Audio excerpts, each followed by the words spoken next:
Une des questions que je reçois le plus souvent est la suivante. Véro, ma glycémie le matin, elle est toujours haute et je te le jure, mon souper est équilibré. Je ne prends pas de collation en soirée et je me lève. Puis ma glycémie est à 7, 8, 9 millimoles par litre. C'est quoi ça? Puis j'ai pas oublié mes médicaments aussi. Je prends mes médicaments comme mon médecin me le prescrit. Qu'est-ce qui se passe? Pourquoi je suis dans les hauteurs? Et si je te disais que la cause possible, l'hypothèse possible, pourrait que tu fasses des hypoglycémies nocturnes. Est-ce que tu as déjà entendu parler de ce terme-là? On en parle aujourd'hui. Allô, moi mon nom c'est Véronique Plante, je suis nutritionniste diététiste professionnelle, fondatrice et présidente de la clinique nutrition privée qui s'appelle Véronique Plante Nutritionniste, très original tu diras. Le but de ma clinique dans le fond, c'est que je suis la seule au Québec en date de ce jour à travailler exclusivement avec des gens atteints par le prédiabète ou le diabète de type 2. Donc, la question qui tue du jour, pourquoi ta glycémie le matin est élevée alors que tu manges bien au souper, que tu grignotes pas en soirée, puis que tu collationnes pas en soirée, puis que tu te lèves le matin, tu es à 7, 8, 9, 10 millimoles par litre. L'hypothèse possible, comme je te disais en introduction, c'est l'hypoglycémie nocturne. Donc, je te rappelle, une hypoglycémie, qu'est-ce que ça veut dire? Ça veut dire que ton taux de sucre descend trop bas dans le sang. Donc, tu vas être en bas du 4 millimoles par litre, excuse-moi, et ça va arriver durant la nuit. Donc, pour la majorité des gens, on s'en rendra pas compte parce qu'on dort. Mais au lever, par contre, on peut avoir quelques petites indications que tu as vécu une hypoglycémie nocturne. Voici ces quelques symptômes. Se réveiller avec un sentiment de grande fatigue alors que tu sembles avoir bien dormi, que tu as dormi un 7, 8, 9, peut-être même 10 heures. Puis là, tu te dis, voyons, comment ça que je suis fatiguée comme ça alors que je ne devrais pas l'être. Donc, la fatigue. Deuxième signe possible d'une hypoglycémie nocturne, se lever avec des maux de tête. Donc, ça peut être un signe également.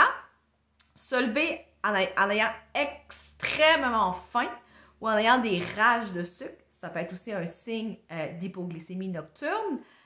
Avoir eu un sommeil agité. Beaucoup de gens qui vivent des hypoglycémies nocturnes vont nous dire « Ah, mais j'ai fait des drôles de rêves cette nuit, c'était bizarre, je m'en rappelle pas tout à fait, mais c'était vraiment étrange. » Ou ceux qui ont eu des bouffées de chaleur aussi. Donc, durant la nuit, là, par contre, je vous entends déjà, mesdames, qui sont en périménopause, en ménopause, vous dire « Ouais, mais je suis ménopausée, c'est normal d'avoir des bouffées de chaleur. » Oui, c'est aussi une cause possible, mais si en plus vous vivez avec une condition diabétique, ça se peut que ce ne soit pas la ménopause qui vous parle, mais peut-être une petite hypoglycémie nocturne.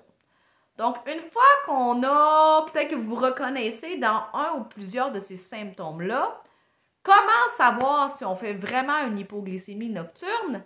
Là, c'est le côté plate de mon affaire, c'est qu'il faut mettre notre cadran entre 3 à 4 heures du matin, puis se réveiller, puis prendre notre taux de sucre. Et si notre taux de sucre est en bas du 4 millimoles par litre, bien, on va traiter une hypoglycémie comme si c'était de jour. Je vous laisse ici le petit lien pour comment traiter une hypoglycémie. Et après ça, on se recouche.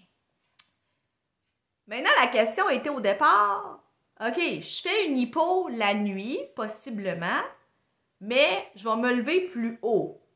Comment c'est possible? Je retourne au début de ma vidéo.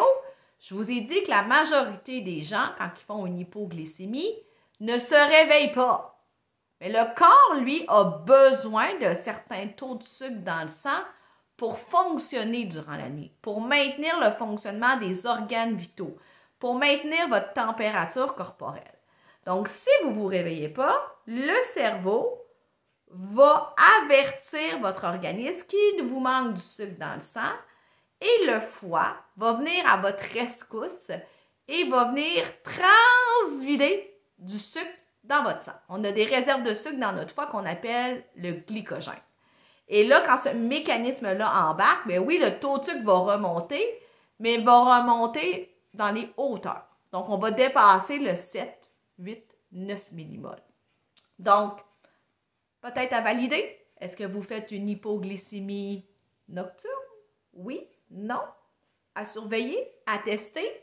Petite parenthèse, si vous avez un capteur de la glycémie en continu, bien là, vous êtes drôlement chanceux parce que si c'est ça qui arrive, votre capteur va créer une alerte à votre cellulaire et ça va possiblement vous réveiller plus. Donc, et voilà. Donc, est-ce qu'on va résoudre un mystère? Je l'espère. J'espère que ça va vous aider. Comme à l'habitude, aime, partage, commente, abonne-toi à ma chaîne YouTube si ce n'est pas déjà fait pour ne rien manquer. Et la prochaine capsule, je te parle de comment éviter des hypos nocturnes. Là, je t'ai dit qu'est-ce qui peut se passer. Dans la prochaine capsule, on parle de comment la prévenir pour passer une meilleure nuit, hein, et 2, pour tenter de normaliser ce taux de sucre-là le matin. Alors, bonne journée à toi. On se reparle très prochainement. Bye bye.